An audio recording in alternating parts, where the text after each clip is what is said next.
তবু এই দেয়ালের শরীরে যত ছেঁড়া রং ধুয়ে যাওয়া মানুষ, পেশাদার প্রতিহিংসা তোমার চেতনার যত উদ্ভাসিত আলো রং আকাশে মতো রকস্যা।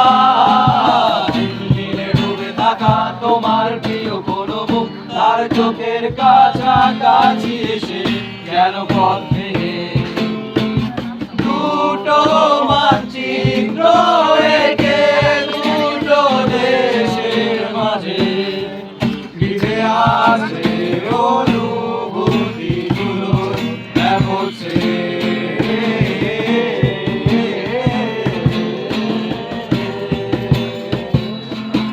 তবু এই কানে আছে অবলীল হাওয়া জানালা বদ্ধ ঘরে।